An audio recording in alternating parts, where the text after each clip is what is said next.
우리가 함께 읽은 이사야서 멋있는 장면이 묘사가 되어 있죠. 영생을 산다면 바로 이런 장면이 아니겠는가. 독사의 물에 어린아이가 먼 모르고 손을 집어넣어도 도구름 뱀이 그 아이를 물어서 독이 퍼져서 아이가 죽게 하는 현실이 그렇죠.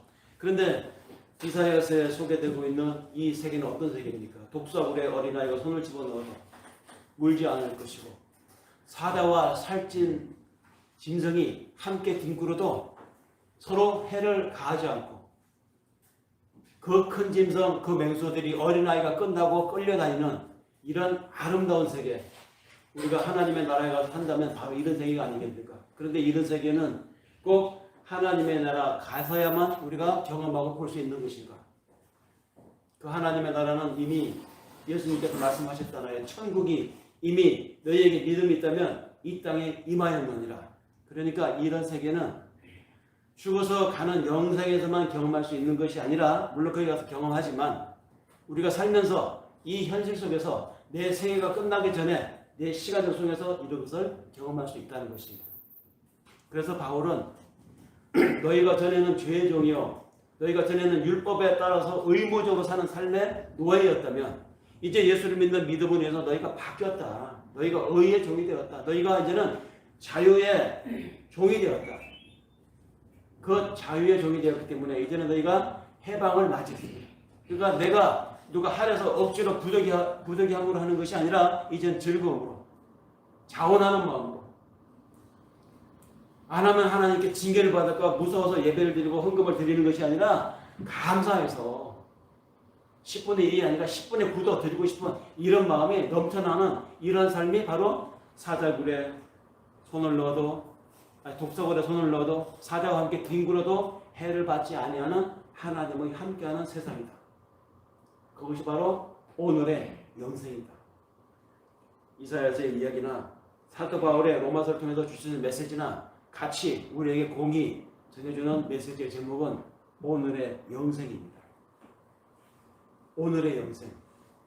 우리 믿는 사람들은 현실을 살면서 영생을 살아야 돼요, 사실은. 근데 영생을 사는 이 과정이 우리가 한번 떠올려보면 신앙인으로 산다고 하는 것이 과연 진짜 영생이냐 의문이 들죠. 남들 놀러 갈 때, 남들 피크닉 갈 때, 남들 골프장 갈 때 왜 나는 꼭 주일날 예배가 끼어가지고 어디 가지도 못하고 3박 4일 어디 가려고 하면 연휴가 껴서 가려고 그러면 꼭 가운데 주일이 끼면 예배 때문에 못 가. 이래저래 발목 잡히는 일이 많은데 이것이 천국 삶이냐 말이죠. 시간에 대해서 그럴진데 하물며 물질에 대해서는 또 어떨까요? 누구나가 다 교회를 다니든 안 다니든 신앙이 있든 없든 간에 모든 사람들이 다 편안하고 여유롭게 중산층의 수준으로 살기를 원합니다. 뭐 최고는 아니더라도 그저 남들 못지않게 남들 사는 만큼 살기를 원합니다. 그러니까 중산층, 중간층이 사는 만큼만 살기를 다 원한다는 것이죠. 그런데 그 중간층의 삶이 어떤 것일까? 중산층을 어느 정도를 가리켜서 중산층이라고 말할까요? 재밌는 건 직장 생활을 하는 사람들 대상으로 당신은 어떤 사람의, 어떤 가정의, 어떤 정도 삶의 수준을 중산층이라고 생각합니까? 라는 설문조사를 게 있습니다. 최근의 설문조사인데요. 어떤 사람이 중산층이라고 볼 수 있느냐라는 설문조사를 하니까 거기에 대한 답변이 나왔는데요. 재밌습니다. 이렇게 나왔습니다. 첫째, 부채 없는 30평 아파트를 소유하고 있을 것. 저는 이미 안 되죠. 그 다음에 월 급여가 500만 원 이상은 들어와야 될 것. 자동차는 2000cc급 이상 중형차를 소유하고 있을 것. 은행의 잔고는 항상 1억 정도는 유지하고 있을 것. 그리고 1년에 한 번 정도는 해외여행을 다닐 수 있는 정도라야 중산층이다. 이렇게 설문답이 나왔습니다. 이건 뭐 중산층인가요? 상류층이죠. 근데 우리나라 사람들은 그 정도는 살아야 중산층이다라고 생각을 한대요. 다른 나라 사람들은 중산층을 어떻게 볼까? 다른 나라 사람들은 어느 정도의 삶을 살아야 그 삶이 중산층의 삶이라고 생각할까? 그래서 조사한 것도 찾아보니까 프랑스 사람들은 이런 사람들을 중산층이라고 합니다. 볼까요? 프랑스 사람들이 말하는 중산층의 기준. 첫째, 외국어를 하나 정도는 할 수 있을까? 두 번째, 직접 즐기는 스포츠 하나는 있어야 될까? 세 번째, 다룰 줄 아는 악기가 하나 정도는 있을까? 네 번째, 남다른 맛을 낼 수 있는 요리는 하나쯤은 할 수 있을까? 그리고 다섯 번째, 사회적인 공분이나 사회적인 불의에 분노하고 참여할 것. 더 나아가서 약자를 도우면서 봉사활동을 꾸준히 할 것. 뭐 이런 것들을 할 수 있는 사람 정도, 그런 가정 정도 돼야 중산층이다. 이게 프랑스 사람들이 바라보는 개념입니다. 중산층. 프랑스를 봤으니까 그 프랑스 바로 건너 바다 건너 영국 사람들은 또 어떤 사람들 중산층을 볼까요? 그도 답이 있습니다. 영국 사람들은 이러한 사람들을 중산층이라고 생각합니다. 첫째, 페어플레이를 할 것. 공명정대하게 게임을 해야 한다는 것입니다. 두 번째, 자신의 주장과 자신의 신념을 가지고 있을 것. 세 번째, 독선적으로 행동하지 말 것. 네 번째, 약자를 주둔하고 강자에 대응할 것. 다섯 번째, 불의, 불평, 불법에 대해서는 의연하게 대처할 것. 이런 조건을 갖춘 사람들을 중산층이라고 봅니다. 그러면 영국 사람들이 바다 건너서 대서양 건너서 세운 나라가 있죠. 미국이죠. 그 미국 사람들은 어떤 사람들을 중산층으로 여길까요? 그것도 봤습니다. 미국 공립학교에서 가르치는 중산층의 기준이 있습니다. 첫째, 자신의 주장에 대해서 떳떳할 것. 둘째, 사회적 약자를 도울 것. 셋째, 불법 부정한 것에 대해서 저항할 것. 넷째, 테이블 위에 항상 정기적으로 받아보는 비평 잡지 하나는 놓여 있을 것. 이런 정도가 돼야 중산층이 돼요. 좀 다르죠, 우리하고. 한국인들은, 우리 한국 사람들이 말하는 중산층의 기준은 철저하게 물질적이고 경제적입니다. 근데 구라파 사람들, 프랑스, 영국, 미국 이런 서구 사람들이 생각하는 중산층 기준은 어떻습니까? 가치관이에요, 가치관. 시민의식이 중산층의 기준이었습니다. 작년 7월인가요? 우리 대한민국이라는 나라가 유엔에 의해서 선진국으로 선포가 되었습니다. 아시죠? 뉴스 나왔잖아요. 작년 7월에. 이제 한국은 중진국 개발도상국이 아니고 선진국이다. 그러니까 선진국에 걸맞는 세계적 역할을 하라. 뭐 경제적 역할, 봉사적 역할, 뭐 분담금을 그만큼 내라는 것이겠죠. 작년 7월에 한국은 선진국이 됐어요. 전쟁을 겪고 보릿고개를 넘던 이런 경험을 가졌던 이 가난한 나라가 오늘날 선진국이 되었습니다. 이런 예는 유엔 가입국 190개국 중에서 한 번도 없었습니다. 처음이에요. 우리나라가 이제 선진국입니다. 우리는 선진 국민들이 되었습니다. 우리가 이전에 프랑스, 독일 뭐 이런 나라보다 선진국 부러워했는데 우리가 그 선진국이 되었다고. 그런데 선진국이 되었지만 우리의 정신적인 수준, 우리의 영적인 수준은 어떤가요? 선진 시민이 되었습니까? 경제적인 물량이나 경제 규모는 선진국으로 인정을 받았는데 우리의 정신적 수준, 영적인 수준은 따라가지 못합니다. 그래서 문화적 지체 현상을 오늘날 우리가 겪고 있습니다. 부자인데, 살만한 사람인데 그 입에서 나오는 언어, 그 사람의 삶의 태도, 처신을 보면 형편없는 사람이 너무 많아요. 그만큼 갖고 사는 사람의 몫을 인격으로 나와야 되는데 도대체 어떻게 돈을 벌었는지 분명히 부자인데 사는 태도, 매너는 완전히 엉망인 사람들이 너무 많다는 것이죠. 문화 지체 현상을 겪고 있다는 것입니다. 그것이 한두 사람의 이야기가 아니라 국민 집단적으로 이런 일이 일어나고 있습니다.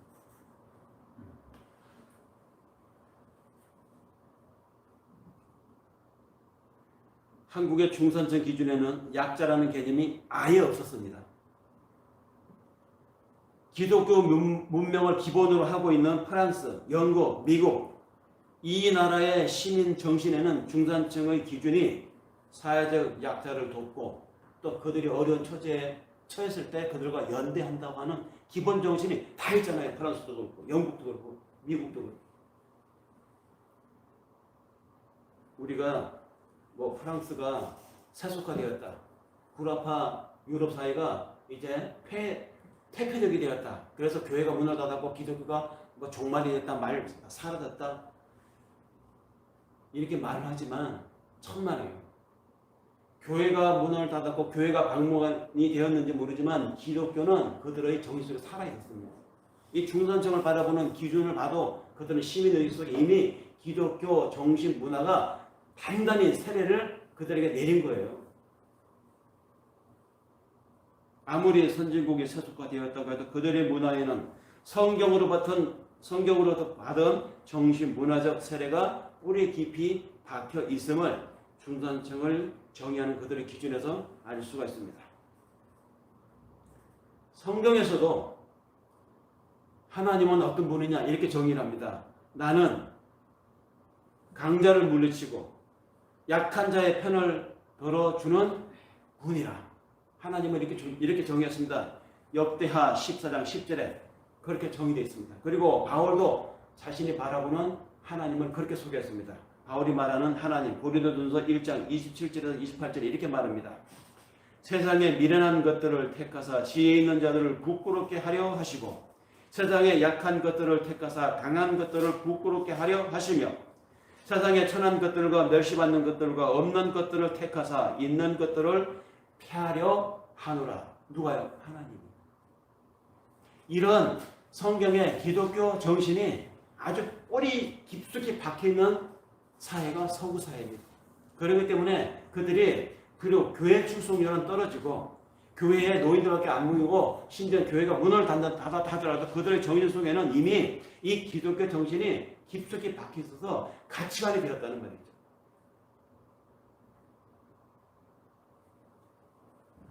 사회 약자를 세상에 약한 사람을 긍휼히 여기시고 그들에게 우호적으로 다가가시는 하나님에 대한 성경적 신앙이 오늘 세속화된 서구 정신 세계에 그대로 살아있음을 우리는 부러워해야 합니다. 우리가 경제대국이 되었다고 세계에 물건을 많이 수출하는 그래서 우리가 부자 나라가 됐다고 이것을 뻐기고 다른 사람 앞에 내세울 것이 아니라 그 정신, 가치관을 부러워해야 되는데 우리는 아직 거기에 못 따라간다는 것입니다. 왜? 아직도 우리는 배고프다고 생각합니다. 아직도 우리는 더 벌어야 된다고 생각합니다. 아직도 나는 더 가져야 만족이 된다고 생각하기 때문입니다. 도대체 얼마나 많이 가져야, 얼마나 많이 채워져야 우리가 옆 사람을 좀 돌아보고 약한 사람과 연대해서 내가 좀 천천히 가더라도 내가 좀 덜 벌더라도 그들의 아픔에 그들의 부족함을 채우고 하는 이 분배의 삶을 살 수가 있을까요? 기대하지만 그런 날이 정말 올까요? KBS 전국노래자랑이라고 하는 프로가 있죠. 지금은 고인이 되셨지만 고인이 된 시기에 전의 그 송혜 선생님이 전고 돌면서 노래자랑 그 중계를 하지 않습니까? 전라도 한평 쪽인가요? 그쪽에 그쪽 코너가 이제 이렇게 KBS 전국노래자랑에 나올 때였는데 병원의 원무과에 근무하시는 39살 먹은 노총각이 이제 무대에 올라왔습니다. 송혜 선생님 좀 장난기가 있잖아요. 노총각을 보고는 왜 올라왔냐고, 왜 무대에 나왔냐고 물었습니다. 그랬더니 이 노총각이 솔직히 텔레비전에 자기가 얼굴 알려서 장가가려고 나왔습니다라고 말을 했어요. 그러니까 송혜 선생님이 장가가려고 그래. 근데 돈은 좀 모아놨나? 하고 물었습니다. 그랬더니 이 39살 먹은 노총각이 돈 많이 모았습니다. 송혜 선생님이 묻습니다. 얼마나 모았나? 집은 산 만큼 모았나? 그랬더니 이 39살 먹은 노총각이 자기 재산 목록을 이야기하는데 밭이 30평이 있습니다. 소가 1마리 있습니다. 돼지가 2마리가 있고요. 개가 2마리 있습니다.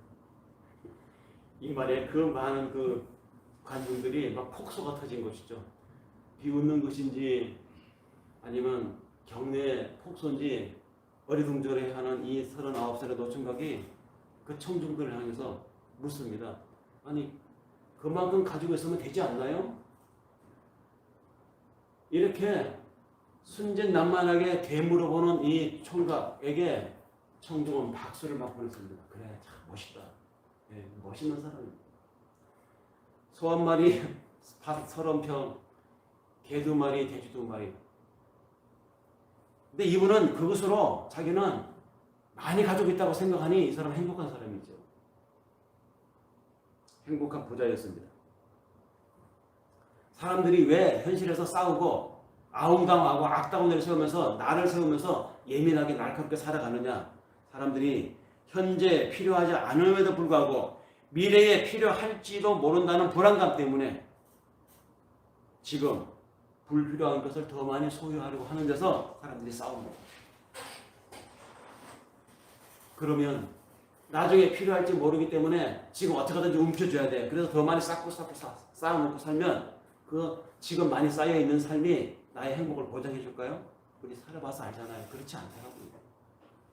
많이 쌓아서 든든한 마음은 하루 이틀이지 3, 4일, 일주일 지나면 싹 가십니다. 어느새 더 많이 가진 사람 쪽에 눈이 이렇게 돌아와서 나는 왜 저 사람에 비하면 요거밖에 안 되는 거야.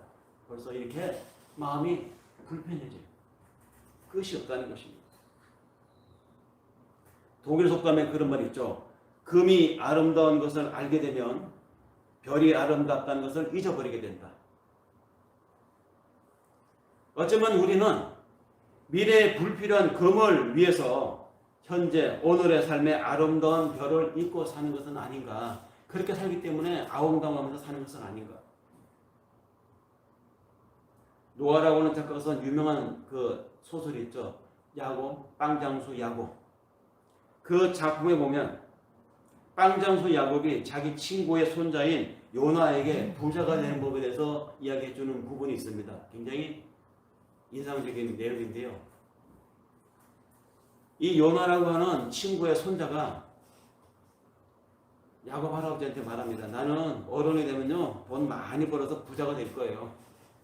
그러니까 이 빵장수 야곱이 이렇게 말합니다. 조금만 덜 원하면 너는 이미 부자야. 그러니까 요나가 빵장수 야곱 할아버지한테 묻습니다. 아니 할아버지는 그러면 돈을 더 벌고 싶지 않아요? 그렇게 말하는 요나에게 빵장수 야곱이 하는 말. 시간이 흐르면 우리는 원하는 것을 갖게 되어서가 부자가 아니라 그것들이 필요하지 않다는 걸 알게 되기 때문에 부자가 되는 거랍니다. 멋있는 말 아닙니까? 내가 원하는 것을 가져서 부자가 되는 것이 아니라 시간이 지나 보니까 성숙해 보니까 인생을 살아보니까 그것이 필요하지 않다는 것을 알게 되니까 부자가 된다.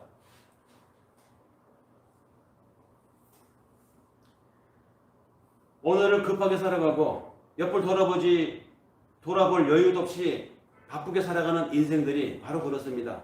오지 않은 미래를 위해서 지금 더 많이 가지고 있어야 한다고 하는 생각 때문에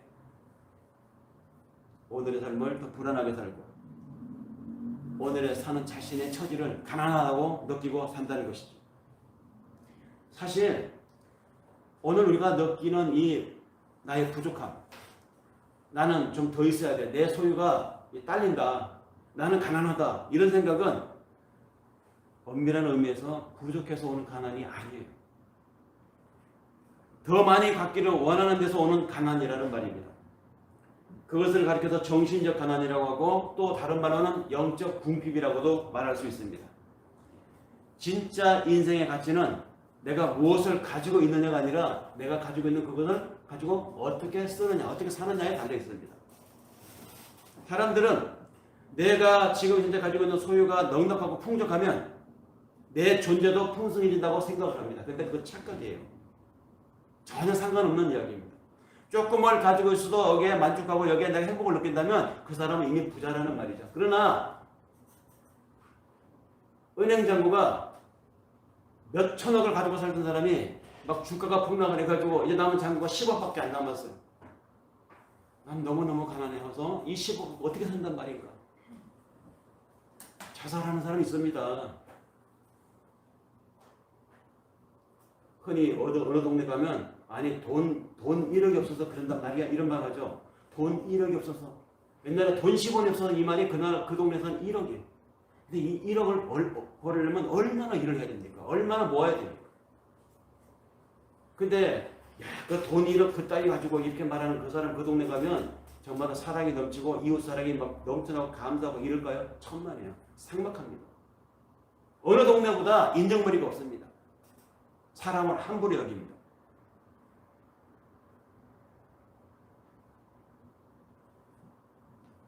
우리는 욕망을 채우는 삶이 아니라 의미를 채우는 삶을 살아야 하는 존재들입니다. 우리는 하나님의 사람들이잖아요.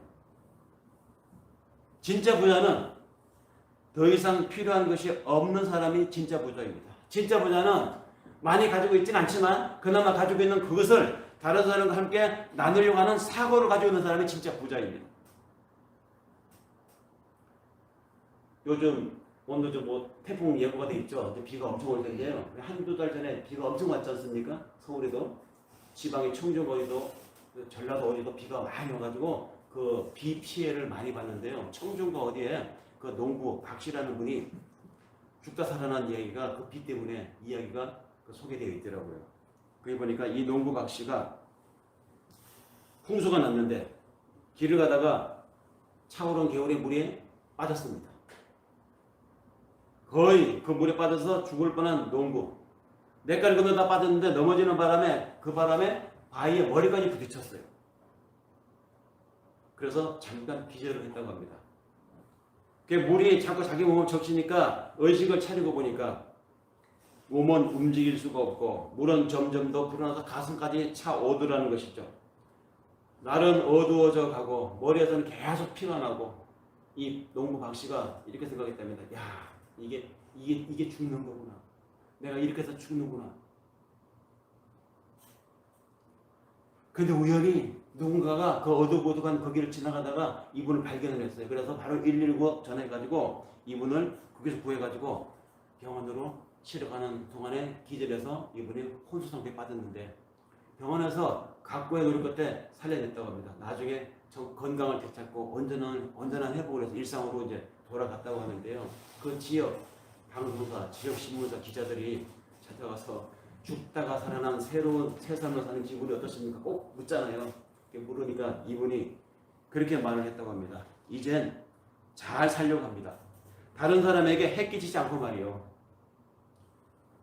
이분이 하신 이 말씀이 이젠 잘 살려고 해요. 다른 사람 해 안 끼치고요. 이 말이 이 사람에게 있어서 잘 산다는 것이 뭐냐? 다른 사람에게 해 끼치지 않고 산다는 것이죠.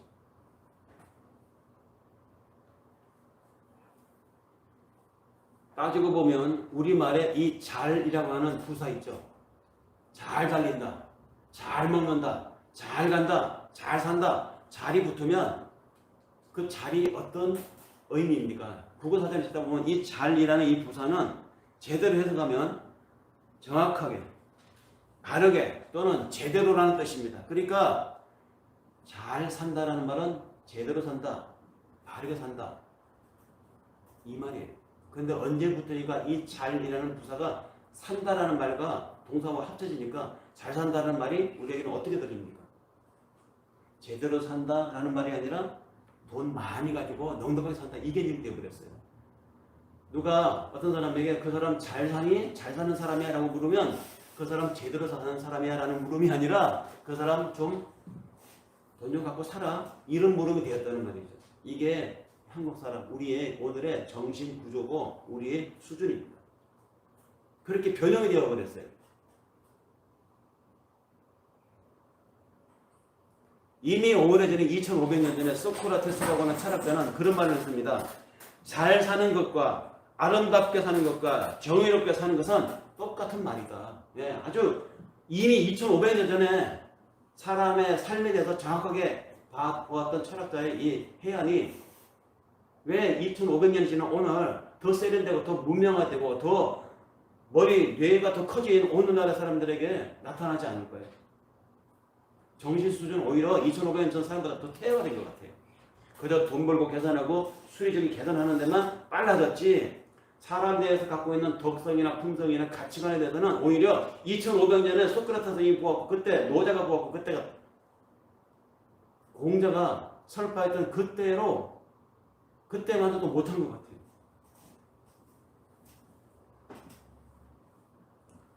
우리는 이미 선진국에 들어와 있습니다. 이미 선진국으로 선포된 나라에 살고 있는 국민들이고 시민들입니다. 그런데 우리의 정신은 여전히 아직 빈곤에서 더 나아가지 못하고 있는 이 현실. 우리는 한번 생각해 봐야 돼요. 내가 지금 살아가고 있는 건 정말 내 능력 때문일까? 모든 생명을 가지고 있는 존재들은 생명을 먹고 살아요.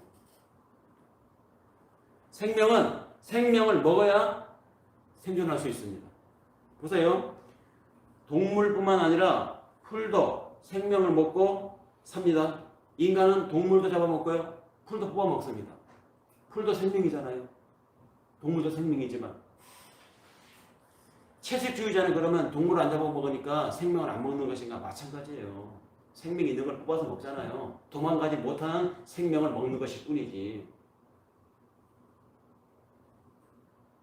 도대체 한 인간이 태어나서 죽을 때까지 일평생 동안 먹는 생명의 양은 얼마일까? 어떤 식품업자가 또 그걸 계산을 했더라고요. 한 사람이 일생을 100년이라고 보고 하루에 3끼를 먹습니다. 1년 360일 곱하기 해보니까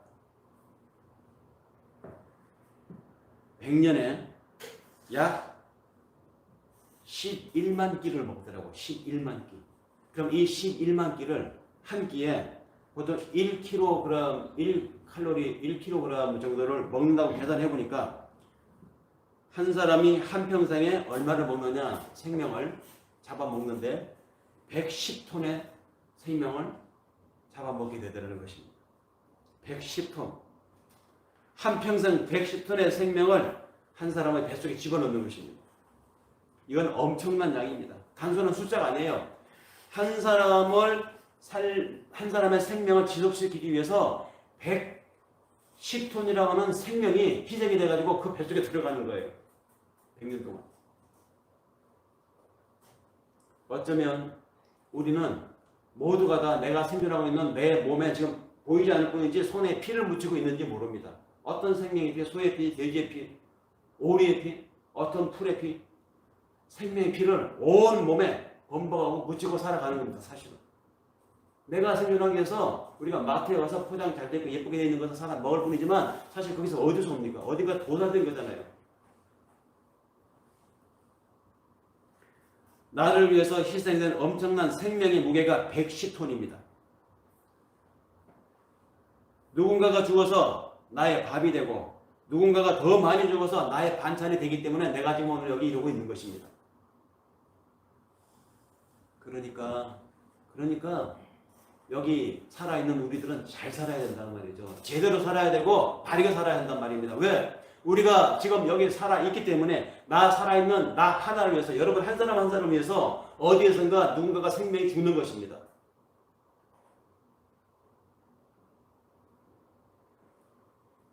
그래서 우리는 바르게 살아야 되고 잘 살아야 되고 제대로 살아야 됩니다. 남에게 다른 생명에게 최대한 해끼치지 않고 바르게 살아야 한다는 말이죠. 늘 미안한 마음으로 고마운 마음으로 살아야 합니다. 왜냐하면 모든 생명이라고 하는 생명은 자기 자신만으로 완성될 수 없도록 그렇게 창조되었기 때문입니다. 생명은 그 안에 결핍을 지니고 있기 때문에 반드시 한 생명이 존재하기 위해서는 다른 생명과 의존되도록 되어 있습니다. 그러므로 내가 존재하는 것은 다른 이들의 덕택에 내가 있는 거예요. 나라는 존재는 누군가의 은혜로, 누군가의 희생으로부터 또 누군가의 덕택으로 내가 지금 여기 있다는 말입니다. 나의 수고와 내가 노력했던 것보다 더 큰 어떤 무엇이 있었기 때문에 내가 여기 있습니다. 이 세상에 홀로 존재하는 나라고 하는 것은 있을 수가 없다는 말이죠. 나 없는 당신이 있을 수 없고 너 없는 내가 있을 수 없다는 말입니다. 모든 것은 연결되어 있습니다. 당신이 없으면 내가 없고 내가 없으면 당신이 없다고 하는 이 사고를 가지고 내 이웃을 바라보고 사물을 바라보고 만물을 바라보면 정말 그렇게 함부로 할 수 있겠습니까? 우리는 나이면서 동시에 너희입니다. 이 세계에는 함께 얽혀서 관계 속에서 이렇게 우리가 존재하고 있기 때문에 우리 각자가 다 모두 다 한 사람 한 사람이 서로에 대해서 빛을 진 사람입니다. 세상에 빛을 지고 있는 사람입니다. 하나님이 제정하신 이 생명의 이 시스템 관계망에서 벗어나서 나 혼자 유아독존 잘 살 수 있다라고 말하는 사람은 없어요. 그럴 수도 없지만 정말 그렇게 착각하고 살아가는 사람들이 있더라고요.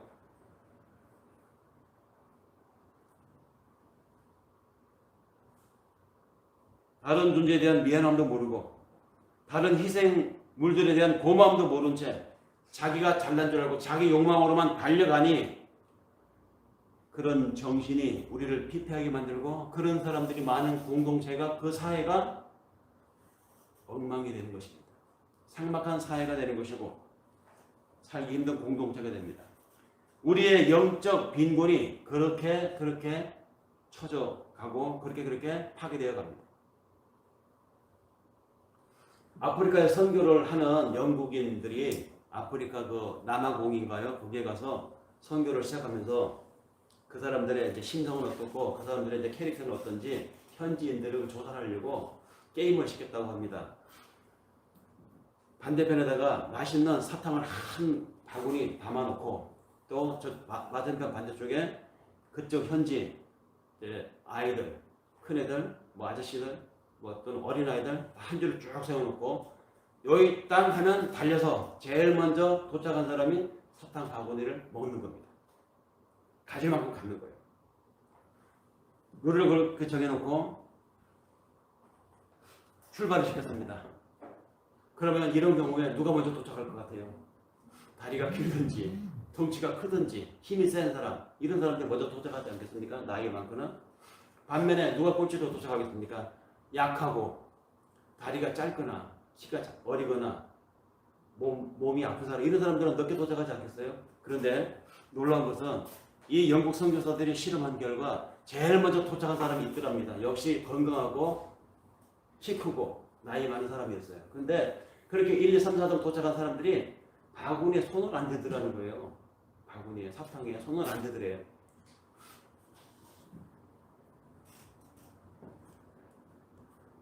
나중에 가장 어리고 가장 약하고 키 조그만 사람이 다 도착하고 난 뒤에 그때서 서로 얼굴을 바라보면서 사탕을 나눠 먹더라는 것입니다. 선교사가 깜짝 놀랐어요. 아, 이게 뭐야? 이거 뭐야? 그래서 왜 이렇게 하느냐고 물었더니 그 아이들이, 그 청년들이, 그 마을 사람들이 서로가 서로를 바라보면서 환하게 웃으면서 우분투 이렇게 외치더라고요. 우분투, 우분투. 선교사가 그 말이 무슨 말인가 알아봤더니 네가 있기에 내가 있다, 내가 있기에 네가 있다, 이 말이 그 남아공 원주민 말로 우분투라고 한답니다. 우리가 그 수년 전에 그 영화 뭐라고 하는 영화 있었죠. 카멜론 감독이 만든 영화, 애니메이션 같이 나온 영화 있었잖아요. 모든 만물은 연결되어 있기 때문에 서로가 서로에게 아바타라는 영화. 예. 그 영화에 보면 자기들이 불가피해서 사슴을 잡아서 먹기는 하지만 식량이기 때문에, 그러나 그 사슴이 너무 미안해합니다. 너는 좋은 데 갈 거야, 미안해. 너는 내 먹이야, 난도질하는 것이 아니라 사슴의 피를 조금 먹는데 너무너무 미안해하는 것입니다. 그리고 피로 최소한만 취하지 절대 남겨두고 내일 먹고 1년 동안 싸놓으려고 자연을 막 약탈하고 하지 않아요. 그 아바타라는 영화에서 보면. 그러면서 그들은 기도할 때 서로가 손을 잡고 자연을 잡고 기도합니다. 모든 만물은 다 연결되어 있다. 내가 너고 너가 나다. 이것은 아메리카에 가면 아메리카 원주민 인디언들의 사상에도 똑같이 나옵니다. 나에게 오늘 이렇게 날아와서 나한테 잡혀서 고기를 제공한 나의 자매여 형제여 고맙다고 잡은 그 새를 놓고 먼저 감사 기도를 하고 자기 식사를 끊죠. 우분투는 사실은 하나님이 인간에게 준 천연의 원자연 그대로의 아름다운 마음씨였어요. 이것이 문명화되고 이기화되고 어떻게 하다 고도화되다 보니까 사람이 이기심에 이것이 가려지고 인정을 받지 못하게 되어버린 것입니다. 인간의 생명은 혼자가 아니라 서로 연결되어 있기 때문에 너의 아픔은 나의 아픔이 될 수 있고 나의 행복은 너의 행복이 될 수 있다는 이런 사고로 살아야 되는데, 내 생명은 다른 생명과 이어져 있고 모든 생명은 이처럼 보이지 않는 수많은 생명으로 서로 희생을 하기 때문에 오늘 내가 살아가고 오늘 네가 거기 있는 것이다. 이런 사고를 가져야 되는데, 그러니까 우리는 어디서 어떻게 일을 하든 어디서 어떻게 먹든 사실은 내가 먹는 그 자리, 내가 일하는 그 자리에 모든 수많은 보이지 않는 수많은 사람들의 희생과 노동 덕분에 내가 있는 거예요. 그 자리에 있을 수 있는 것입니다. 그림자 노동이라고 하죠. 그 수많은 그림자 노동의 은혜로 우리가 살아가는 것입니다. 그러므로 한 생명이 존재한다고 하는 것은 그 자체로 이미 미안하고 대단히 고마운 일입니다. 생명에 대한 미안함, 존재에 대한 고마움, 그것을 잃어버리면 인간은 인간이 아닙니다. 짐승으로 전락하는 것이죠. 그렇게 짐승으로 전락한 인간들이 살아가는 문명이 얼마나 악하고 얼마나 우리를 힘들게 만듭니까? 미안하고 고마운 마음, 이 단순하고 소박한 이 마음이 없어서 부부 간의 싸움이 일어나고 부모 자식 간의 갈등이 일어나고 이웃 간의 사람 간의 다툼과 분쟁이 끊임없이 일어나는 것입니다. 고마운 마음, 감사한 마음. 우리는 이 소박하고 이 단순한 진실을, 이 겸손함을, 이 사랑을 십자가에서 이미 경험했습니다.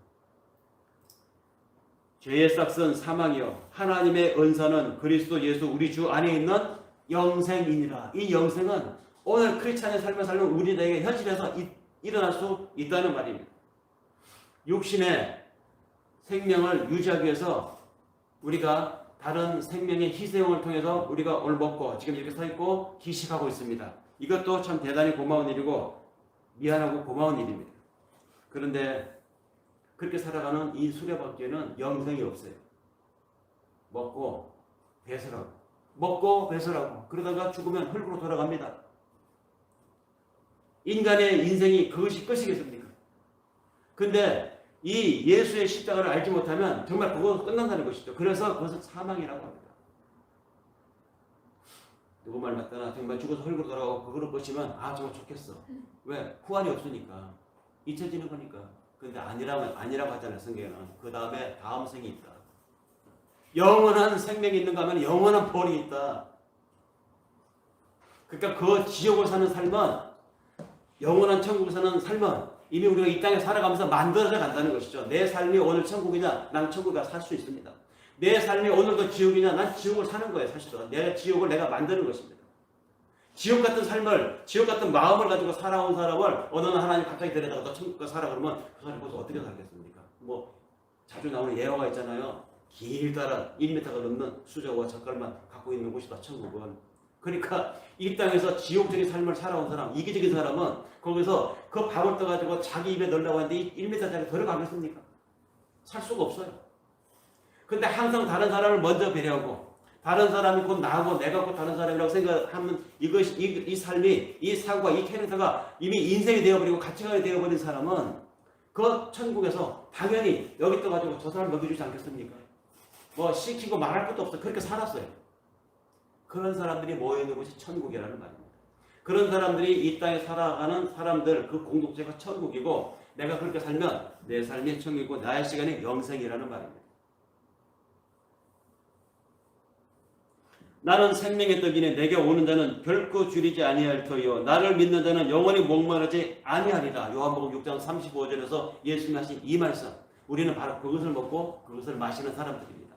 사람이 무엇을 먹느냐 중요하잖아요. 육식을 많이 하면 몸에 털이 많이 납니다.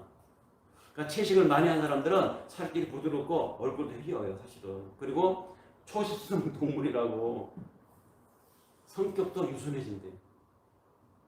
얼마나 그 객관적인 과학적 통계에 근거한 말인지는 모르겠지만 사람은 그가 먹는 그것으로 그 사람이 만들어집니다.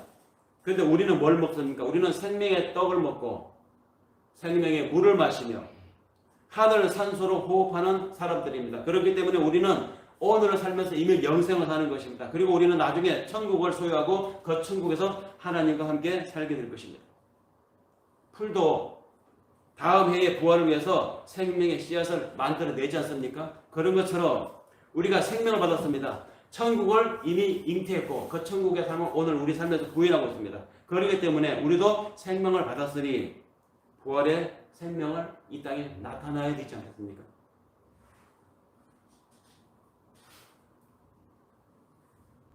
생명은 생명을 먹고 살기 때문입니다. 사람은 무엇을 먹느냐에 따라서 그 삶이 달라지기 때문입니다. 우리는 예수의 생명을 먹고 예수의 피를 마시고 삽니다. 다시는 줄이지 않을 예수의 희생을 먹고 살아가는 것입니다.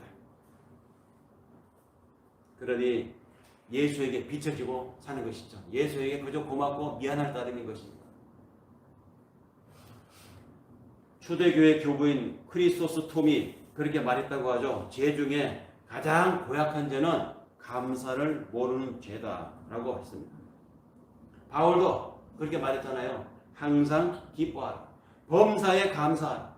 도대체 그는 지 처지에 뭐가 그렇게 기쁘고 뭐 감사했겠습니까? 근데 그 감옥에 갇히고 도망다니고 핍박받고 그러는 그 자기 처지에 오히려 편지를 받아보는 사람들에게 감사하라. 항상 기뻐하라.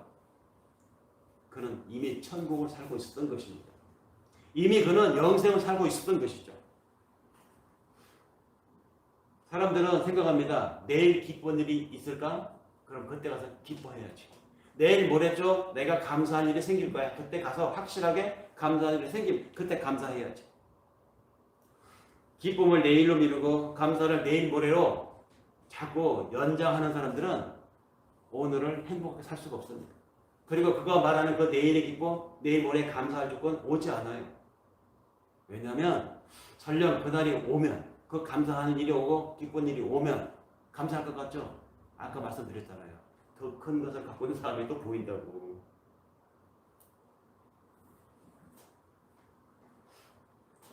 기쁜 일을 찾아서 오늘 감사할 줄 아는 사람이 행복한 삶을 사는 사람입니다. 인간은 감사함을 통해서 부자가 될 수 있습니다.